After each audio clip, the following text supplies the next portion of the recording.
Joining me now is Amanda Terkel. She's the Washington bureau chief of HuffPost. Amanda, welcome back to the Young Turks. Hey, thanks for having me. No problem. It's a momentous night where we might begin the progressive era. We might. We'll see how it turns out. And Amanda, I view HuffPost as kind of a bridge between progressives and the mainstream media. So I think that it's a fascinating place to be, and it gives you a perspective on both sides. So do the media in Washington know how deeply they are loathed by progressives, and how much they have attacked progressives for decade after decade? Or are they totally oblivious? Like, oh, we've been perfectly fair to progressives. I can't believe some people are being rude to us on social media. I think probably a little bit of both, depending on who you ask. I mean, obviously, progressives have gotten a pretty unfair shake from the media, and the right has gotten a lot of preferential treatment. I mean, we saw this obviously with, when I started in media, which was in the Bush administration, when they were just willing to take the Bush administration's word when it came to the Iraq War. But I think that the media is starting to realize that they have to take progressives and take the left seriously. You saw this with AOC's win, obviously, when her race was ignored by many people in the mainstream media, and it was covered more by progressive outlets and digital outlets. And so now, obviously, you have this momentum by Bernie Sanders, and the media is waking up and being like, wow, he actually might win in Iowa, and he actually could win the nomination. Well, what are the consequences of that? Because that's really interesting. One, I'm not positive they really have woken up because they say, oh yeah, AOC, we screwed up. But they always say that. Oh, Iraq War, we screwed that up, we'll learn. But then they never learn, and then they go and do the same exact thing. So there's tons of progressive candidates out there right now getting no media attention at all because they're like, obviously progressives can't win. So really, did they learn? And then Bernie, all of them thought he had no chance of winning at all. And now they appear to be in a panic now that he is on the verge of possibly winning according to the polls in Iowa. So, I mean, look, before we get to the consequences, I'm just gonna double down on that question. Did they really learn? I mean, you're in Washington. When you talk to, my guess is you talk to a lot of mainstream media reporters.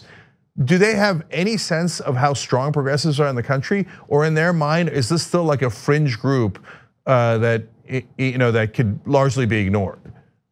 Again, I think it depends on the reporter you talk to. Obviously, you have a lot of younger reporters who I think realize what's going on. You have at times a more diverse press corps who obviously sees different stories that should be covered that traditionally the news media didn't cover, the mainstream media. But then, of course, there are still the establishment reporters and media who maybe aren't seeing the bigger picture and seeing the movements that are going on. So I think it's a mix. I don't want to say everyone in Washington or in the media is the same.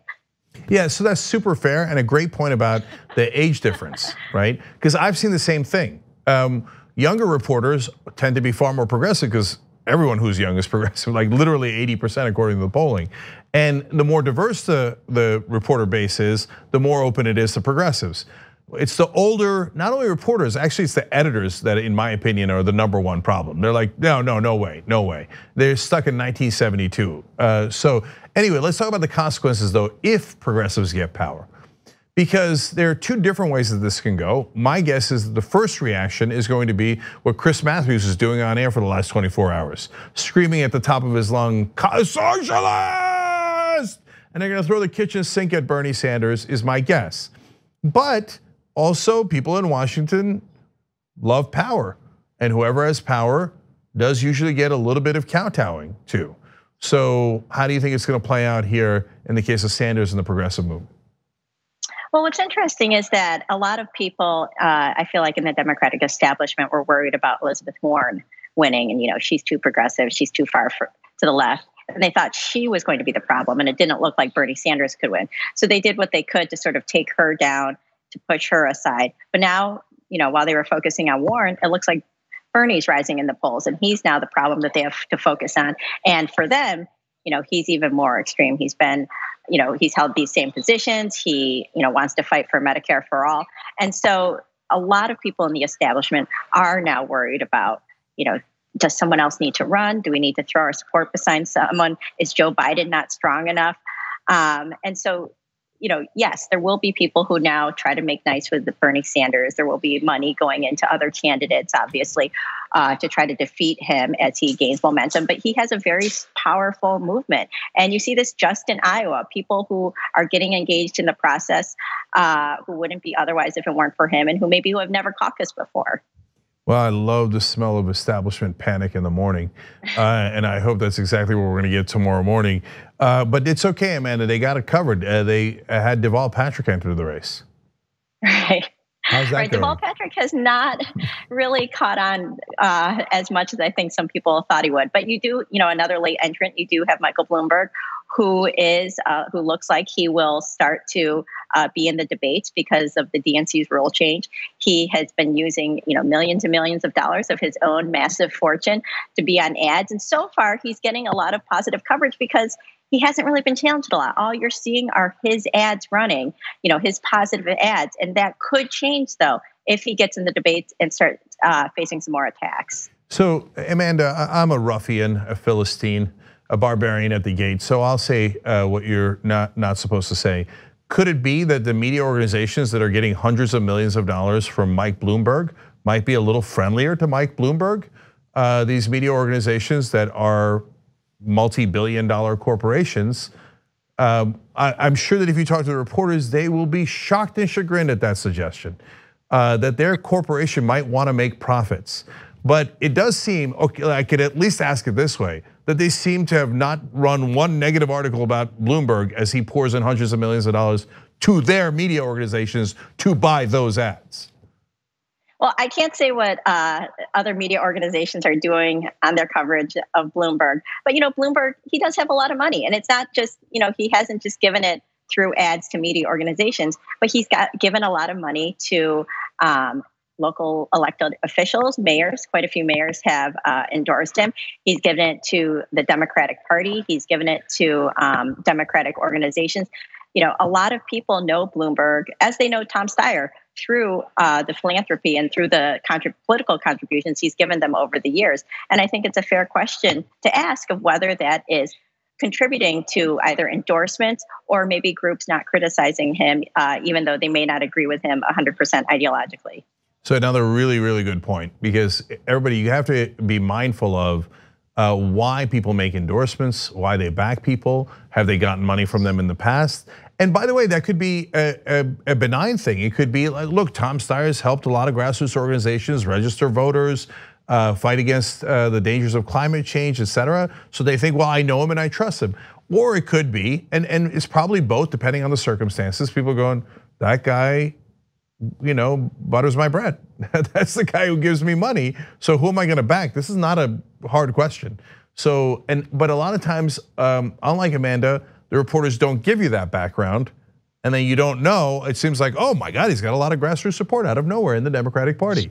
It's not real grassroots, it's the leadership that sometimes gets funded by guys like Bloomberg. Anyway, that leads me to my question about John Kerry. So you saw the story about how the NBC News reporter overheard John Kerry saying Biden's gonna tank. When he does, the bankers don't want Bernie Sanders. In essence, he said he was talking about a venture capitalist that might give him a couple of $1 million to run if Biden loses to Bernie. So do they still, I guess they still have these fantasies of some sort of establishment knight in shining armor riding to the rescue.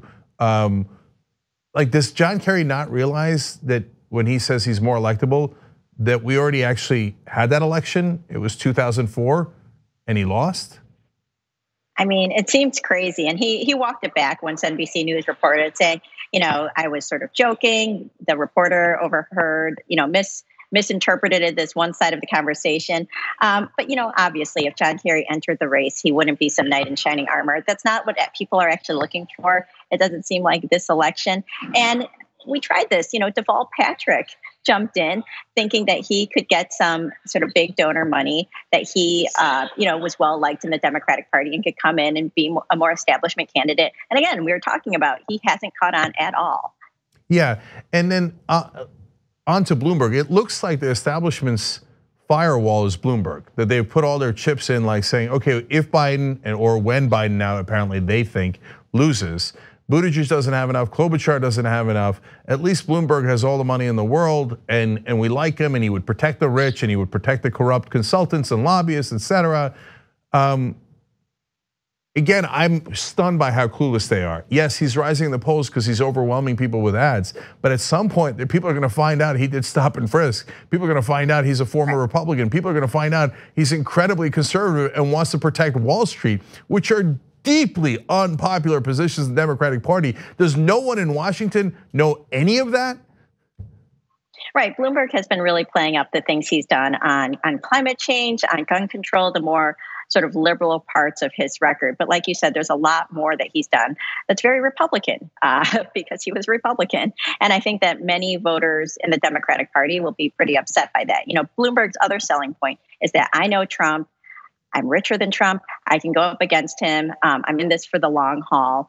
And he has been hiring quite a few staffers because he pays pretty well. And, you know, no knock on people who feel like they need a job and you know, need a well-paying job. And Bloomberg said he's going to be in this until November. And so that does appeal to some people. But I think, you know, he's going to, like you said, he's going to get a lot more scrutiny if he's in the debates, if the field narrows down and he's still in it and he's in it against, you know, one or two progressive candidates.